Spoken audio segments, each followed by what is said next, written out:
to Beyond the Ring, a podcast that covers all things in the stock show industry from the informative to the insane, starring Ryan Rash. When you try to fit in, you disappear. And Dale Hummel. There are few things more dangerous than a mixture of power, arrogance, and incompetence. Now on with the show. Welcome to Beyond the Ring. This is Dale Hummel, along with co-star Ryan Rash. Hello, hello, hello. It's a great day in Illinois, Ryan. Sunny, not much wind. Maybe going to be in the 60s. The only reason it's a great day for you is because you're going to Belize to get eaten by a shark. So not only am I leaving for Belize at 3 a.m., guess what I did last night? I don't care, sir. Indianapolis Supercross. With my family, I'm sitting there beside my youngest daughter, Katie, and she says to me, Dad, we got to She should have been out with Jessica Rabbit working her heifer, not at a motocross event. No, she loved it. She says, Dad, we got to get out on the motocross track. You remember last time I was on the track, Ryan? Yeah, she almost died. Yeah, concussion, knocked out, lost my helmet. But you know what? Sitting there, I thought she had a great idea. And I cannot wait to get out there. So I'm telling everybody now I'm looking for a new podcast partner because he's either going to get eaten by a shark or he's going to die on a motocross event. So send me your resumes, people. Send them in. And we are recording this early because I'm Sunday because Dale has to go on vacation and he doesn't care about you people. I am the only one that does. And maybe we'll come back and do a retake on the current events if I have good internet service. But just in case, I would like to talk about the Hunter Biden laptop. Oh, God. That was a fact. What, a year and a half ago, Ryan? No, it was never a factor. It was during, the early stages of the election, when they were running. A long time ago. Yeah, years ago. But what's shocking to me now, where it's at that point, I don't know how we could ever debate whether it was his laptop. It was very clear it was, but what did the mainstream media push? They talked about Russia collusion, all this crap that had no relevance whatsoever. Now, the mainstream media and a few others are finally admitting, well, this probably is his laptop. And if you go through there and you think about the emails that are on there and the connections to Russia and China of the Biden family, there is no question that Joe Biden is compromised when it comes to dealing with foreign policy, especially those two countries. And this isn't a speculation of mine. The emails are on that laptop. All you have to do is read them, and yet we're still getting what I consider minimal traction, better than we ever had before, but minimal. So I personally charge the mainstream media with direct election interference via the cover-up of the laptop, pushing the Russia collusion. Ryan, do you think if this would have came out and they actually covered it as they should have, and it was factual that these were Hunter Biden's laptops, these were the emails coming from this during the election, that the election was close enough that it would have flipped the election? Well, sir, I hate to tell you, but you didn't say what they've said about the laptop. They're just now saying it's actually Hunter's. Well, no, they're confirming. I apologize. They're confirming that they're no longer are they denying that is his laptop, or obviously the emails and the content that are on there, and talking about the big guy and direct payments going to Biden or to Hunter, that Biden gets 10% or whatever. It's a huge. All that they're saying that's all factual. Yeah.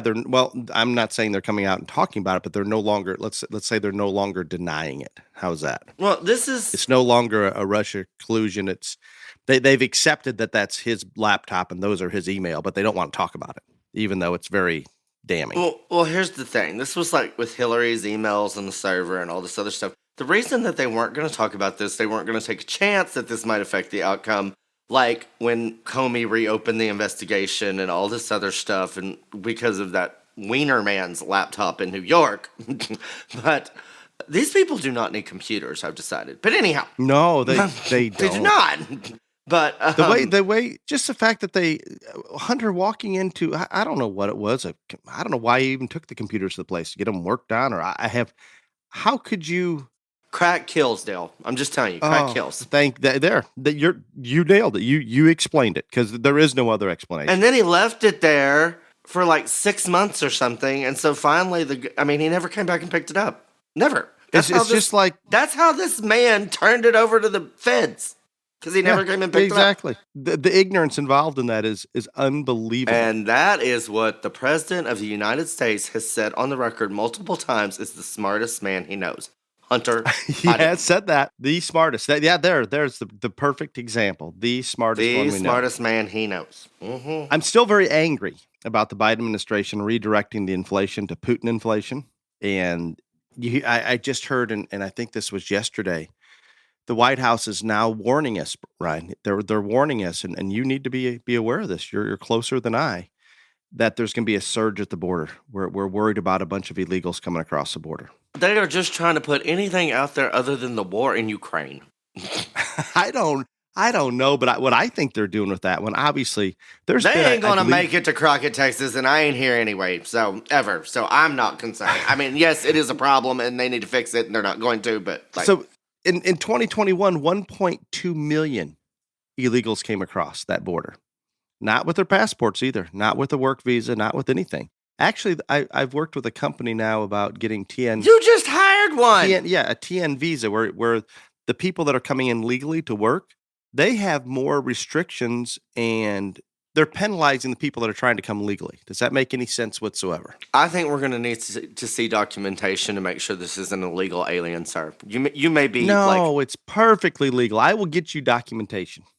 This will be. I think our listeners deserve transparency, sir. Absolutely, I'm good with that. I do not have any problem with that. I'm just joking, people. He did not hire an illegal. I'm joking. But I did. I am hiring a TN visa person out of Mexico. That I'm very much looking forward to seeing how that works out. But it is. He must be looking forward to it because he bought him a new ride. A vehicle, we got a new truck. We're set. Yes. So with that said, it is frustrating that I had to that I chose to go into the work visa permits, and they're probably offering more now than they have in the past. So it's probably better now, but it's still frustrating that those that want to come here and work legally are held up for various reasons. Yet others can walk across the border and they don't have to work because we're giving them whatever they need, a plane ride to Florida or whatever they want. It makes no sense to me. Absolutely none. What about all the Putin propaganda crap? He's telling his people in the world, Ryan, still that this is still just a peacekeeping method, and these people in Ukraine that are fighting back are just traitors against Russia, and they should all be in step with Mr. Putin. When you control everything the media puts out, you can do that. Yes. You want to know what I think we can draw a parallel to? What? I think that the crap that's coming out of Jen Psaki Circleback's mouth during her press conferences, and in my opinion, obviously it's not quite as extreme, but I believe she lies on a daily basis. Yeah, that's been real obvious from day one. And I'm not saying it's to the point where Putin is, where she does a little better job spinning it and trying to make it believable, but it's not very dang good at all. Oh, and I have a circle back moment. You'd asked about the population of Ukraine, I believe, last week. 41.6 million. People in Ukraine. I believe as of today, there was 3.5 million that they estimate have evacuated.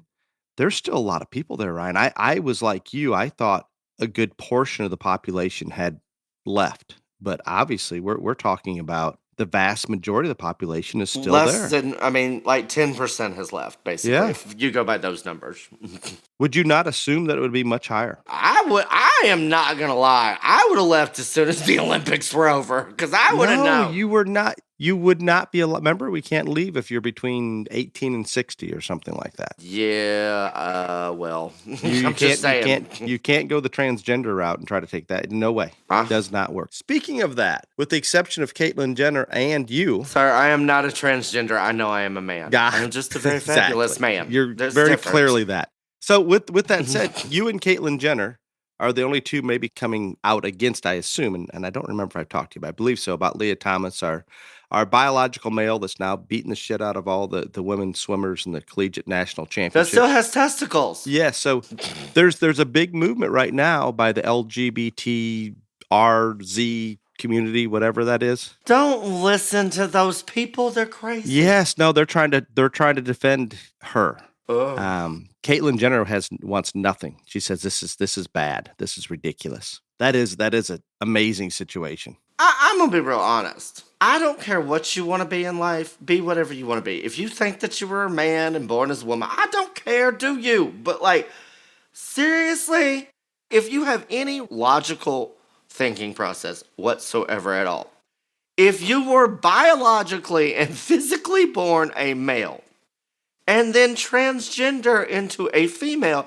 you are still going to have an advantage in sports. This is not hard to figure out. And I never played a sports in my life. I drove the golf cart for the drunk people. That's about as athletic as I got, okay? Now Love look, I I can love figure it. this out. Oh, it's amazing. I don't understand how. And obviously, this section of the population is in the minority. I do not know why more people that are having to face this are not like yelling at the rooftops. And there's a lot of people, a lot of women athletes, born women athletes, that are embracing her still. And in other situations like this, I don't get it. I do not get it. I don't. Those people clearly like to lose, is all I can say. I do not get it whatsoever. Zero get it. So I'm gonna take another direction here about COVID. We haven't talked about COVID for a while. It's gone, isn't it, Ryan? Gone. COVID. What was COVID? I don't remember that. What? Yeah, Who? exactly. There was, and I didn't see this on any of the national news, but my wife tells me on some local news radio in the car, she heard there was another I outbreak can't of believe COVID. Holly listens to the news Well, outside your no, I house think because that's she- all that goes on 24/7. I think she got in somebody else's I don't know. You're right. She does not. But there's an outbreak in China where they're locking down a sizable size city right now. I have no idea what nothing more than that about it. Don't even know if it's verified, but It's it Delta did pop back crime. up. Yes, exactly. Or Omni Super Delta Omega crime. something. I don't know. Supercalifragilisticexpialidocious. That's what it is. Something like that. It brought to my attention when we were getting our passports out and booking the tickets and Did you have yours this time? this time I did. Yeah, That's I great. I did the 24-hour rush last time trying to get to Canada, but I did not get it in time. But I do have it because of that. So it did accomplish some purpose. But you have to, into a lot of countries, you either have to get a PCR test, COVID test, within 24 hours, one day, I should say, of flying. And or some of the countries will accept just a vaccination, proof of vaccination, and then you don't have to test to come into the country. My assumption is this will continue to become less other than a new variant or something changing. But just like Ryan had mentioned there, COVID's almost disappeared. So we can fly out of country into Belize right now with just basically a vaccination card without having a test. Now, my vaccinations were over a year ago. I did not get boosted. Me neither. And I don't Don't know. tell Cherie. She doesn't know. No, and I don't know that since mine's over a year old, or do they accept that? Do I have to get tested? If My you children- get stranded in Belize, I'm going to be the most happy. It's 14 days. You do have to test to come back into the US. So you test right before you leave. If you pop positive, I'm stuck for 14 days in Belize during sales season and everything else. That's Oh, a little concerning to me. I think that would be the greatest ever. It would be great fun, wouldn't it? Mm-hmm. I could go spearfishing every day. Mm-hmm. Wouldn't that be great? You're going to stab yourself. You realize this, right? No. I'm not. Those guns are amazing, though. Yeah, they scare me. My fear of them keeps me safe. How is spearfishing with a gun? I'll call them a spear, a gun, whatever. It's basically the ones I've used in the past are these monster ass rubber bands that I can barely pull back to load that arrow. It's pretty amazing. What are you trying to shoot? A shark or Well, a fish? they say don't shoot the colorful fish. And this was in Mexico. And when you get down there 15 feet or deeper, they all look the same. I'm a little colorblind. So I really little? don't know, but just a little. Mm-hmm. I don't know that it's been diagnosed, but it's been great fun. I have one Okay. more current event topic, and it is tied into COVID, and I haven't looked at these things. I've been preoccupied listening to the war and worrying about nuclear destruction and a few other things, but Justin Bieber's wife has a blood clot at the age of 25. Not that I'm not saying this isn't a big deal, but because of the popularity of Justin Bieber, it's getting more attention, which is also bringing more attention that there appears to be more of this happening in younger and younger people. And there are some that are tying this to the vaccination and or COVID itself. And I do not have enough research to verify or deny whether this is possible, but I'm afraid the further we go along, we're gonna see some of these things. And it's just natural. When you vaccinate that many people on the planet, each person is going to react just a little bit differently to it. And you're going to have some of these issues, I'm afraid. And it's going to scare people off of vaccinations in general. I'm not saying you should or should not get vaccinated for COVID or anything else, but I think it's going to start getting more and more attention. So that is interesting. Ryan, I have no intention. So is she claiming it's because of the vaccination? I don't believe so. I don't know that to be. I'm pretty. I don't know what she's claiming. I would assume she is not. Would you assume the same? So you just brought this up and you don't know. I don't know about her herself. What the reason for bringing it up is there seems to be getting some traction again, and we kind of fell off the face of the map. But I think if the Ukraine war ever settles and we don't get into nuclear destruction and things like that, this will be a topic. How do you think Ukraine is going to settle? I think once he levels the entire country and there's nothing else to blow up. Yes, no, that is true. I asked you last time, what is the end of this? I've come to the conclusion once he levels every city, that's pretty much the end of it. That's what I said last week, sir. But we still have the occupation if people are still crawling around in the rubble and are going to try Not to if they're dead. It's unbelievable. But I am still to the point. And Poland is next. Yes, and they're jumping on board to do everything they can for Ukraine. Like you said, they know they're next in line.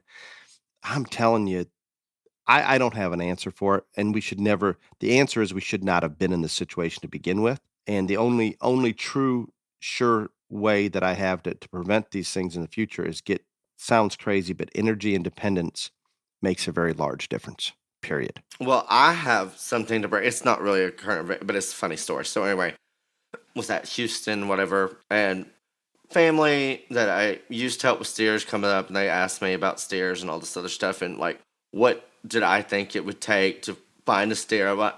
All this other stuff. I said, I haven't priced steers in like 3 years, so I really don't know. I said, I just want you to know inflation's at an all-time high. And so I'm going to say it's probably not real cheap to get what you want done. Just joking or whatever. And this guy who knows me very well and knows that, like, I am the biggest Trump supporter and the most he says, yeah, inflation's that high because of your president. And I literally, he's a very large, like, man, like, and stout, like, whatever.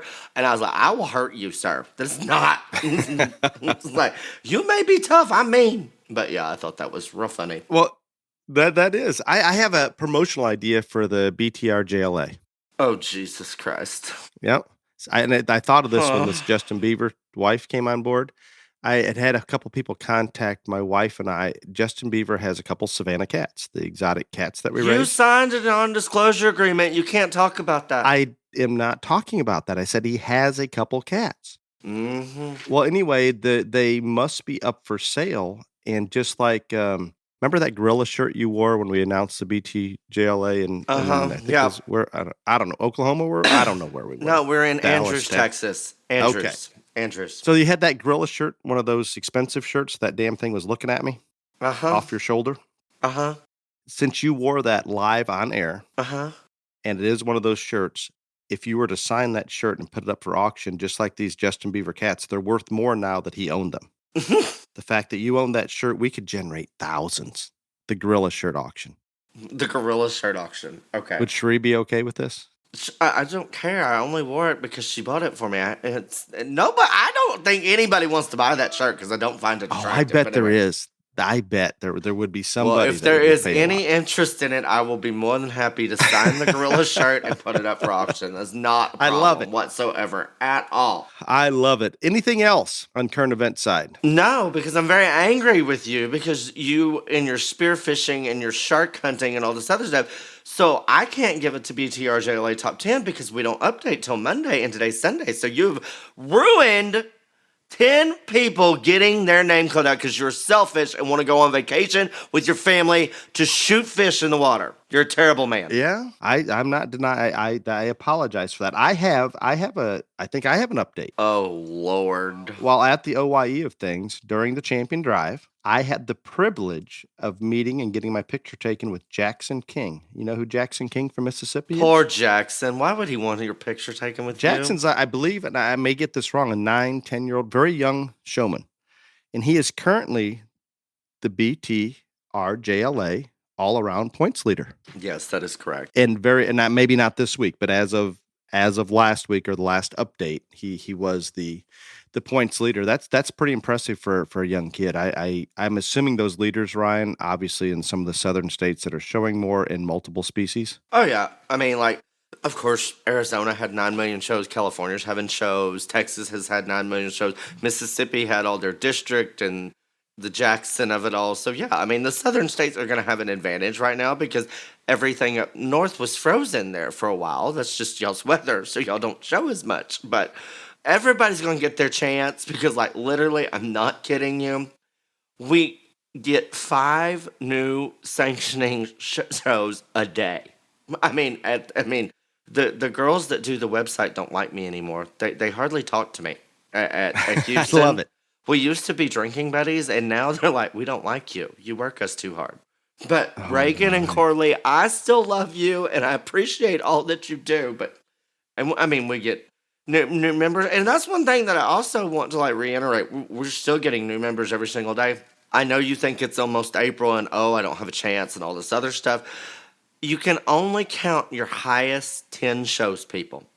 And there is no doubt that you can still get 10. And so, by all means, keep signing up. You can sign up all the way till the end of September. That's when we close membership for this year and start taking memberships for next year. So, and those in the northern half of the country, I mean, we're just getting started, just barely. I mean, there's all kinds of opportunity. Those points that you see up there, I know there's other kids. Once you get a few shows in, or they're going to stop at 10 shows. Right. It's going to taper off considerably. So everybody's going to. I mean, there's some that are about maxed out already. Now, can their points still increase? Sure, if they go to another show and, do better than one of their other rings, but it's not going to be a huge jump. It's going to be like 5 points, 3 points. You know what I'm saying? But Yes. So nobody's out of this yet. And then I have I'm sure you have to pay homage to your boyfriend, Mr. Boxel, and God knows what all else, and we'll get to that in a minute. But I have a very special for me sponsorship of the BTRJLA. The Ellis family and Ellis Beefmasters, which is basically my family, they have become a national award sponsor. And so Laddie and Riri, Sherry, Callie, thank you so much. Ellis Beefmasters is in LaWard, and they are a family-owned and operated ranch that raises Beefmaster cattle, and they have dominated the Beefmasters show ring for many, many years, and I am deeply indebted to them for many things, much less this way more than just the sponsorship, but it is very special to me that they did do that, and I appreciate it greatly, and I love them. I appreciate their sponsorship, but just as much them allowing you into the family and keeping you a little more contained on track. Oh, thank you, Dale. Something like that. I forgot something huge in the current events. What? I heard about a Mr. Boxel sighting in Broken Bow, Oklahoma, at a tattoo shop. I think he was getting another one of those teardrops. Is he getting more tattoos? More teardrops. Facebook Jill just did not do well for him. No. So Facebook, criminal or not, we appreciate the continued support of this podcast. Thank you, Boxel Manufacturing. Get your Boxel chiller. It's going to get hot soon. No, it's already hot. We're there. Oh, okay. No. There's also a Pope Joy livestock sighting on both the northern and southern route from the Midwest to California and back. Stephen Pope Joy with Pope Joy Livestock Transportation is one of the most. Do you have like satellites out on these people? Yes, I get reports in. Well, he's hauling a lot of our animals, so I get kind of reports. Hey, okay. we got our goat. Stephen was great. All those kind of things go over well. With Pope Joy Livestock, please, if you're considering getting online show stock hauled from point A to B, he's one of the most professional out there. He's a sponsor of this podcast. It is greatly appreciated. Thank you. It's time for the main topic, Ryan. Yeah. Wait a minute. This topic, I think I pulled this up last night off a very long list that you'd submitted a year ago. Over a year and a half ago. Mm-hmm. This was a good one. I never knew for sure what direction you wanted to take it until I asked. Right. That's it. Uh-huh. The art of the deal. The art of the deal. Ryan, tell us about it. So I just thought that it would be interesting to talk about like buying and selling and negotiating of livestock animals from both sides of it, as a seller, breeder, broker, or as someone that's trying to purchase one of these things. And so try to explain the process from both sides and give some insight, tips, etc. I think that's a great idea. And we as a breeder slash seller, more than anything else, and just people asking questions, this is something I'll get questions on a daily basis. Do you sell all your animals through online auctions? Do you sell private treaty? Do you sell on live sales? I think a lot of the buyers out there, some have preferences for buying online. Some would prefer to buy at a live auction. Some would prefer to come to the farm and buy private treaty. Others would prefer to call you up and say, here's the show I'm going to. Here's the judge. Please send me what I need at this amount of money. There's a lot of different ways to go about this. And I'm going to be the first to admit, Ryan, I am the worst at the art of the deal on the selling side. Why is that? Totally uncomfortable. I just, when somebody asks me to price something, I have a hard time doing it. I can't explain why, but generally speaking, I will put most of ours, for various reasons, most of our goats in online auctions. And then I don't have to be involved in that negotiation process. They sell online, away they go. And when we're selling to a national market, if I sell everything from the weather standpoint online, in my mind, that gives everybody the exact same opportunity. I'm not saying there's anything wrong with selling private treaty. In my scenario, the way we're structured, it probably doesn't work as well. And I'm not negotiating and pricing those animals privately. I would have a very hard time pricing some of the animals as high as what they're normally bringing online. And that's as honest as I can be about it. So basically, you're a chicken. Yes, maybe. I mean, uncomfortable chicken. I don't know what it is. I don't know. This is why you should let me do the negotiations with the Angus cows. I'm just saying. You are correct. Now, sometimes I'll throw it on our manager, Craig. I'm meaner than he is. Oh, not only are you meaner than he is, if somebody shows up, we'll have an animal. Let's say it's a $5,000 animal online. He'll send that thing out the door for $600-700. Just away. He is worse than me. That ability of him to price things privately has been taken away. We gave that to Tristan. Funny story about Craig no longer has that authority. Dale and his non-negotiating or whatever. A couple of years ago in Cattle Congress, there were some people interested in all this stuff, and I told him before he had this message, if you will give me 5 minutes with this deal will be done, or you won't have to worry about these people anymore. And he's like, oh, no. This is still going on 2 years later. Still. No, it's not. It's not going on. Still, we have most of those bulls are placed. They have homes, but if I would have put you in charge of marketing or selling those bulls there, yeah, we either would have had. There would not be a person calling you up 2 years later still angry. I promise you. Did I tell you that I am not very good at this? Yeah, I'm very well aware. But so we need to keep that in mind. Now, if I look over to my wife in the other segment, one of our other businesses, the exotic cat business, she's the best there is. It's incredible. She'll post the prices of those individual kittens on the website. And let's say a cat's priced at $10,000. Somebody will call her up. I'm thinking about this little 5-day-old kitten, and it's a $10,000 bill. And they say, well, I'd like to give you $9,000. What would I say, Ryan, when they offered me $9,000 for that little thing? You'd probably say, oh, we'll sell it for $7,000. No, I won't reduce it. I said, yep, that's fine. I'm good. When they call her up, and they try to get her to throw in a couple $100 shipping or something with that $10,000, you know what she does? It goes up. She doesn't put it up. She just doesn't. She just does not negotiate with it. She says, if you don't take it, I have plenty of people calling every day that are gonna buy these. They've sold ever since the beginning for 20 some years.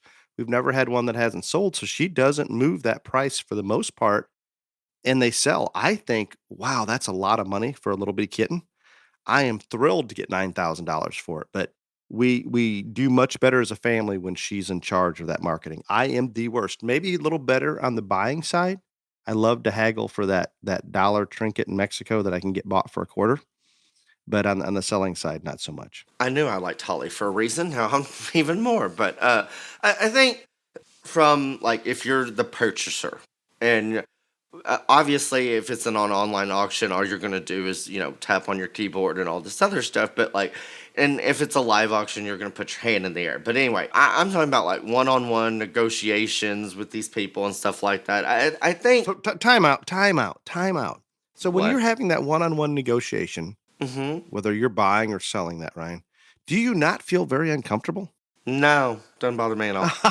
I don't. I have a hard time understanding that. No. I believe you. I just I, I would think for most people it's a very uncomfortable situation. it is not for me, and I agree with you that I think it probably is, and so that's why I wanted to talk about this topic. So maybe it would help people and make them less uncomfortable in the deal. But I think that my personal opinion is what I see, and not only from the purchasing side, if you are the purchaser. So you go there, you see this animal, you ask a price on this animal, and I am going to tell you that 95% of the people that do this are going to shoot higher than what they'll actually take because they know that somebody's going to want to try to get it for less and all this other stuff. They're not, most people are not Holly. We're like, no, that's what it is. Now, there are some, but a lot of people do aim a little higher so there's some wiggle room to negotiate and stuff like that. And I want to say, especially if this is a breeder of these animals, I think we forget sometimes that this is multiple years, their life's work, all this other stuff. So there's a lot of pride in these animals. And so let's say that you ask about this certain animal and they say it's $20,000, and then you automatically fire back 5 or 10 or whatever, like half of what that puts people off.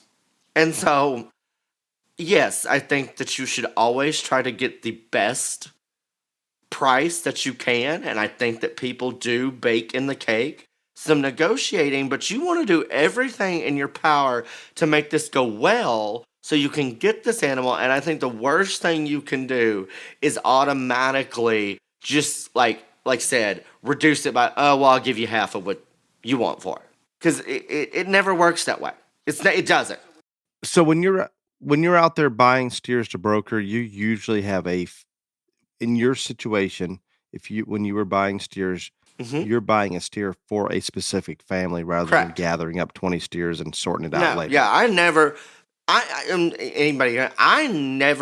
got a check cut to me. Like that felt like I was at, Bonhams or wherever, those people would write a check to whoever I was at for that animal. There was never a check written to me. But were you the one that negotiated for the family, or did they do it? Most all of them, yes. Most all of them. And yes. you would rarely accept the price that he was at, or you try to get a better price. You try to get it cheaper. I mean, I'm not saying that I didn't buy some at the price they were at because I wanted that one. And that family had that money to get that one. So yeah. But you always try. And I think everybody should always try to get it cheaper. It's a fine line on insulting whoever you are dealing with too, because they have time, effort, energy, and money and wrapped up in this. And so I've just seen it gone so many times. I've seen people, and even the ones that give me that I'm like, well, this steer that I think y'all need to have is at this, and they said shoot him half. I said I'm not doing that because that's just gonna piss him off. So I'm not. We're not gonna do that. So give me a figure that is workable and might happen, and sure I'll go with it, but I'm not doing that. And I think you're going to have much more success coming back with a workable or reasonable number. When they shoot back a number that's as low as what Ryan's talking about, sometimes they're just done. Irregardless Yeah, they're of whether like, you want to "Screw come you." up or not, they're done. Yes. Yeah. And if I mean, you aren't paying full price, I'm not coming off anything now. I'm right. done. That is part of it. And another thing that I have seen a lot that works, and this is on breeding stuff, and again, you got to do everything in your power to try to get the best deal. I think one thing that people don't try enough on this deal and trying to negotiate deals is if it's a breeding animal, especially and again, I have not bought any breeding sheep or goats or, stuff like that, cattle, but a lot of times if, you can't get there on the price or whatever, I have said, well, if you like this one as much as I do, and obviously do because you price this animal, great. pretty high. How about I let you have a flush out of this heifer? You retain a flush or two out of this heifer so you can get some genetics back there, and then we'll make the price this. That works a lot of times because if they believe in the animal as much as you, they should want that. Do you see what I'm saying, Dale? Yes, no, that's logical. Yeah. So that's just another thing that helps out and stuff like that. I think from the seller's perspective, when you're doing this, like I said, I think that yes, you probably shoot a little higher than what you get, and a lot of times, sometimes it's going to work. They're just like, yeah, we want it. I think that sometimes we probably go too high. And again, if you're dealing with a customer that you know doesn't have $50,000 to buy something, and then if they come to that animal and you truly believe you can get that much money for that, you're like, hey, I just don't think that one is gonna work out for you. I know I can get whatever, all this other stuff. And then if they make you price it, then go right ahead. But like, I think I hear a lot of times people will leave a place and be like, can you believe he priced that, all this stuff? And like, so just try to remember your audience sometimes. Well, that makes perfect sense. And I probably do the opposite when I'm put in a position to price something. I'm probably shooting lower than what they think the value is to hope that they accept it and avoid the uncomfortable situation. That's not normal. I understand. No, it's not. Just throwing it out there. Not normal at all. Yeah, it's very odd, very very odd. And I guess in our cattle dealings when I'm purchasing embryos from Argentina, there's obviously negotiations that are going on, especially if it's an embryo package or even Again, I need to be in charge of this. no, you would more than happy to jump in, but I have the project leader that's originally from Argentina, now in Canada, Hernan, that speaks obviously fluent. Do they speak English? Yes, he speaks many languages well, and in most of the Argentines that I'm dealing with will have broken English, so I can kind of communicate with some of them. Some of them speak English very well, others do not at all. But it was very convenient for me to allow Hernan to do more of the negotiating because he's much more like you, Ryan. He's very, very good at it. Another thing that I think I've seen work, has worked for me, stuff like this. If you're at a place and you really want this one animal, and there's other ones that you're interested in, all this other stuff, and like, say you're going to buy two. Well, maybe you wanted to go somewhere else and look and spread the wealth or whatever, but like, if you're just dead set on getting this one and you need to feed multiple, say, hey, you know what? How about we do this? How about I'm going to buy this one and I want to get this other one from you. Can we come down on the price since I'm buying multiple animals from you? And that is very, very effective, people. I'm just telling you. Very seldom is that not going to work, or at least right.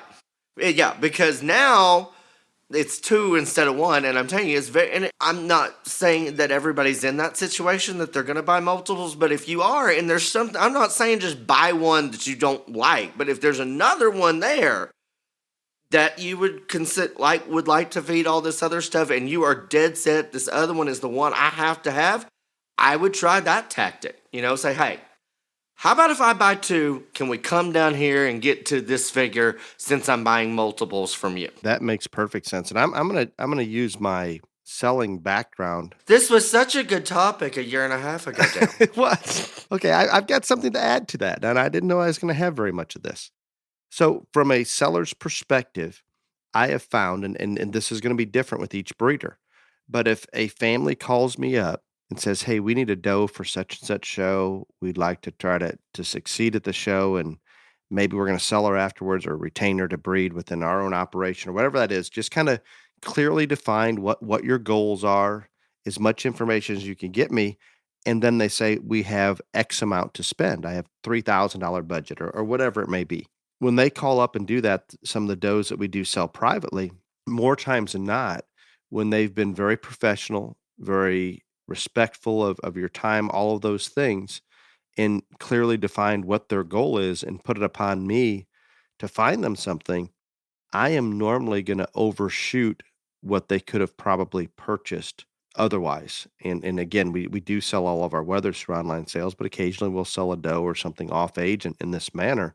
But when they approach in that manner, Ryan had talked about don't offend that breeder by lowballing and throwing a stupid price out there and thing. From your first interaction with that person, and this goes to everything in life. My first impression of a person, if it's pretty positive, I'm more likely to help them out and send them maybe something that's a little bit better than what their budget allows because I like them.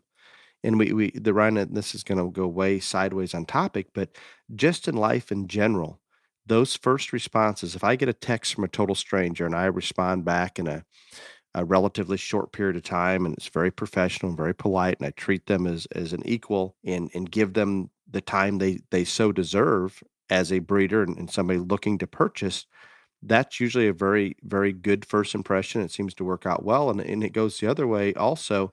You and I, Ryan, have talked about this personally. I think maybe we brought it up on the podcast.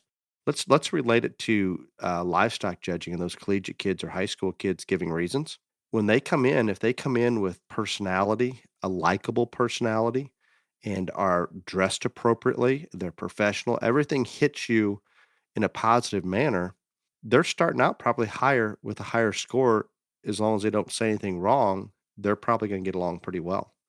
Same thing in life. When you approach that breeder and you don't have that, let's say that breeder's pricing that calf at $50,000 and you have $30,000 to spend, you probably need to explain that to them in a manner rather than saying, hey, like you said, when they leave there, they're complaining, can you believe you priced it at 50,000?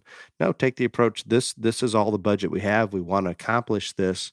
Is it possible? Can you guide me to something that will work? I think that's perfect lead into the next thing. When you go and all this stuff, I think the first thing you do is, of course, introduce yourself, talk to, if you have never met them before, talk to them, whatever, and say, and I'm not saying show your whole hand or cards, but say, you know what? This is what we're looking for. This is what we want to accomplish. If you know the judge or you're targeting just one specific show and you know who that, give all that information to those people because then they can help guide you. I'm telling you, I have seen it, and that will go a lot farther than the person that walks up there and is like, I just want to see the very best sumbitch on this place. Yes, that does not work. I'm not taking anything but the best. You are already shot yourself in the foot to begin with. That is not, and that's just not the approach. Again, yes, these people are in the market to sell these animals, and a lot of times it's all their livelihood or a large majority of it, but you also have to know that they can sell to whoever they want to when it's in a private treaty situation. They don't have to sell it to you even if you have the money to buy it. And so it's got to be a positive interaction all the way through. And I think the more information you can give them, the better off you're going to be. And I'm going to put this out there too. And I have seen this work so often. If you have a kid that can do the talking, let them talk more than the adults. Because everybody in this business has some size of a heart. Most of them are real big. And I'm telling you, I have seen it. I have been in a position when, like, I was interested in calf, and I'm the only one up there for that family, and here's this little kid just chatting up this guy. I'm like, I am going to get screwed out of this steer right here. There's a lot of truth to that. I'm a sucker for those kids that are the ones doing the, even if it's the person that's calling me before the online sale, if it's that child and that child's the one making the arrangements for transportation, it's refreshingly positive to know that we're putting these kids in that position. And that's all part of the stock show learning experience and building better adults. And those breeders and those sellers, I'm not saying you're going to get money off when the kids are doing it, but you've darn sure got the best chance you can. I mean, the more the kids can talk and all that other stuff, and I'm telling you, when I was a kid, I did a lot of the talking. A lot of times they didn't like it because I was a little abrupt at times. But anyway, I'm telling you, when I was a little bitty kid and stuff, I would go up and I was like, if it was Peyton Scott or whoever, show me the one I need, sir. Take me to him. Let me see him, whatever. And I'm telling you, it worked. I've seen it work. There's some kids that are shy and all this stuff, but if you have that child that can do that, that is your best weapon in your entire arsenal, I promise you. I'm 100% on board with that. Absolutely. There's something that we didn't talk about here, and this relates more to private treaty sales than obviously online auctions. And this experience comes to me more from our cat business, and we don't have it as much in the stock show community. An example would be it's very difficult when you see a picture of one of these exotic cats that we're selling. The average buyer cannot assess quality other than personally what they're looking for. Maybe they're looking for a certain color or a certain spotting pattern or a certain size. So whatever they're specifically looking for maybe dictates what they're willing to pay for that one.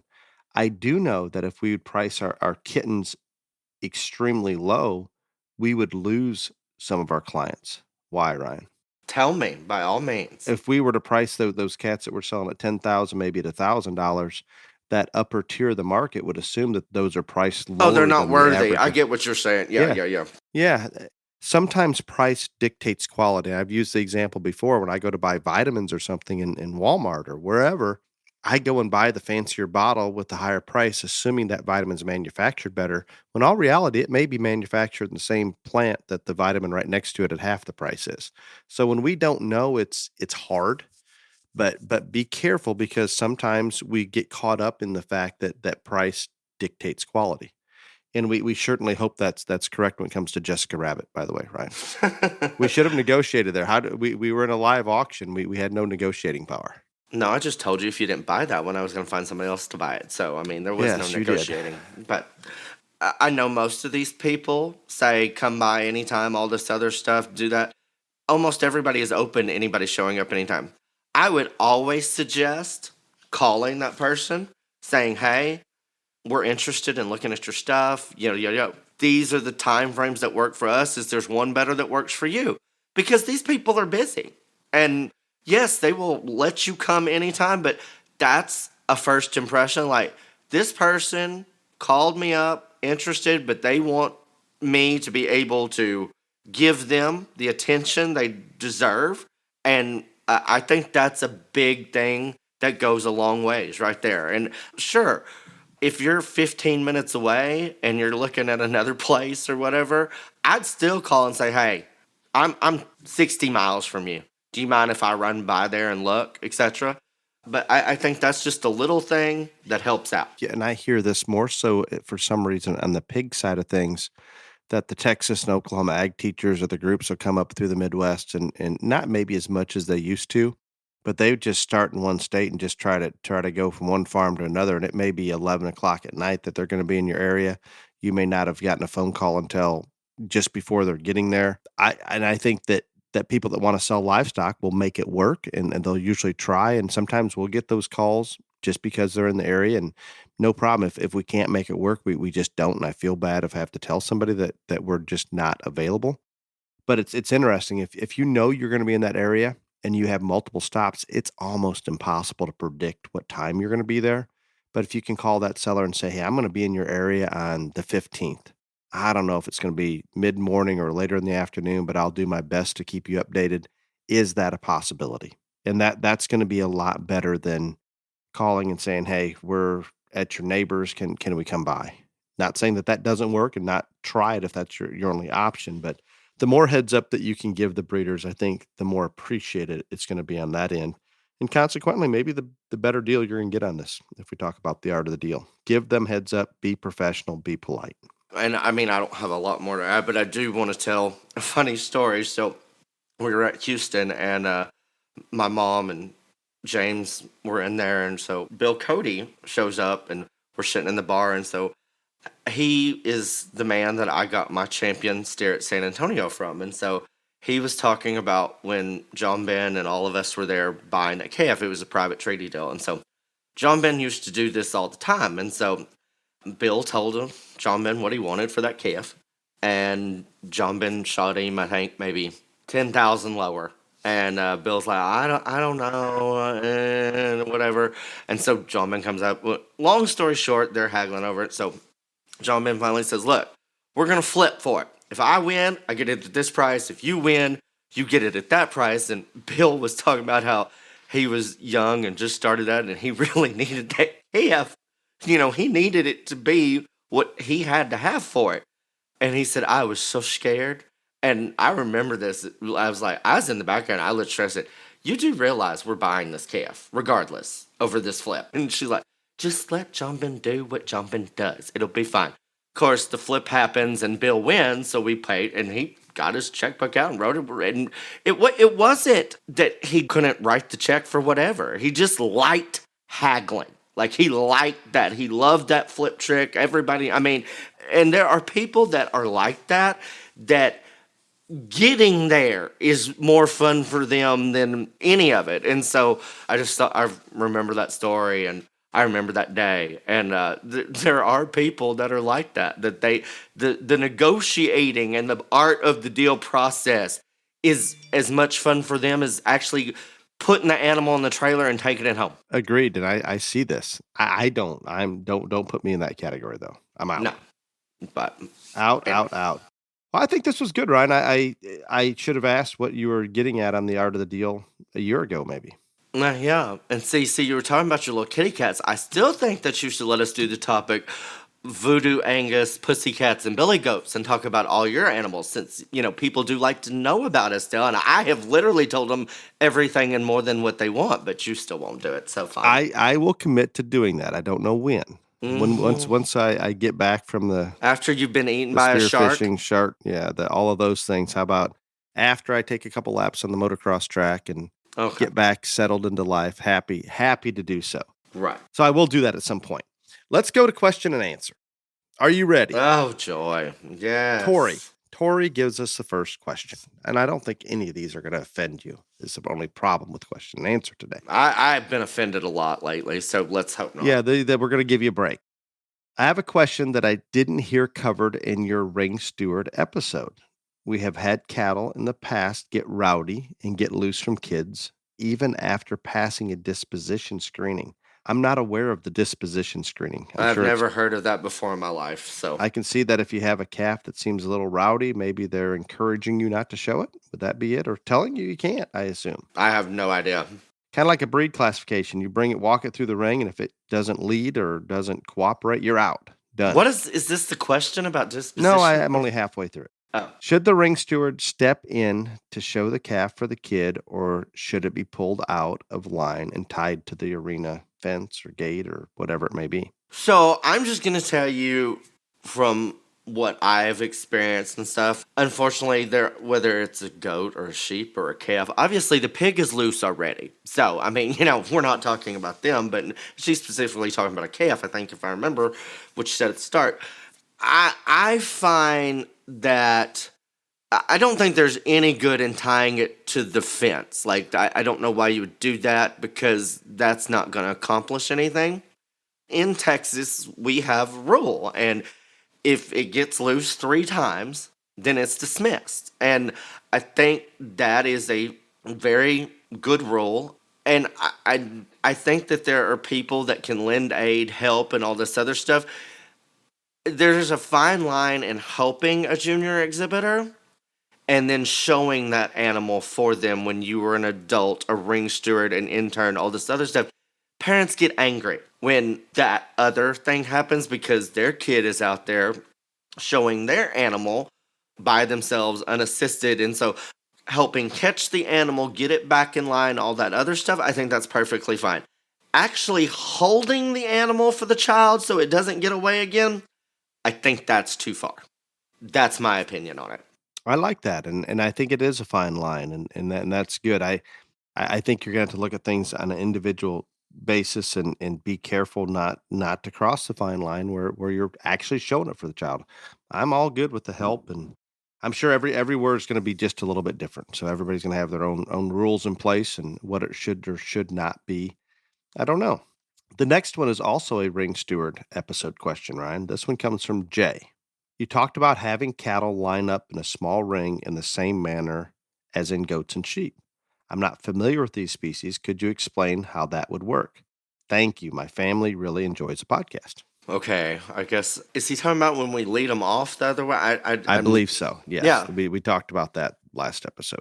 I guess the thing is when in goats and sheep, and a lot of this has to do with because you're supposed to keep your animal between you and the judge and all this other stuff instead of leading around and coming down the back of the animals and being halfway on the ring. They just lead from the opposite end. The kids are already on the other side of the judge, all this other stuff, and they just take off and go around.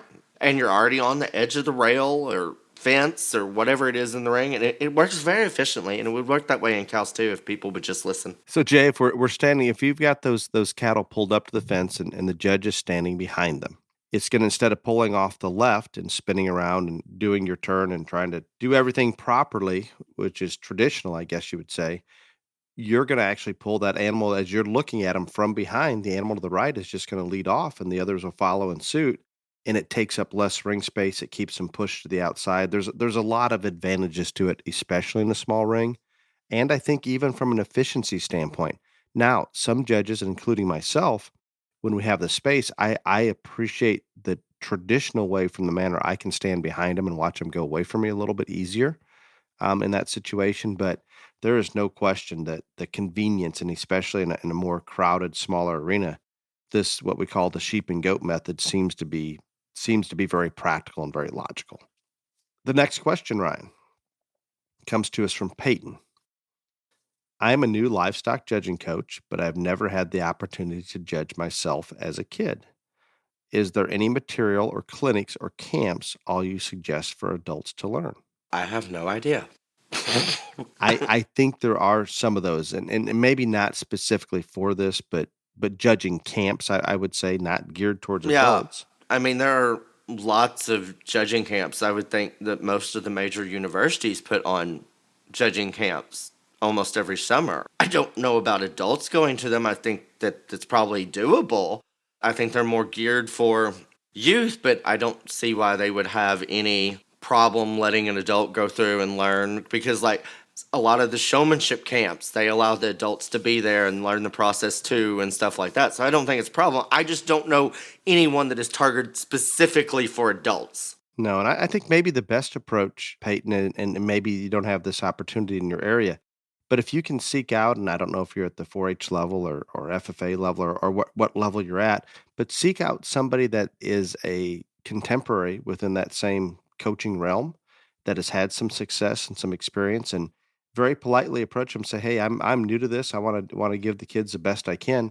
Do you mind if I come along to somebody, bring my kids along to some of your workouts and just go through it with somebody that's more experienced and learn from them?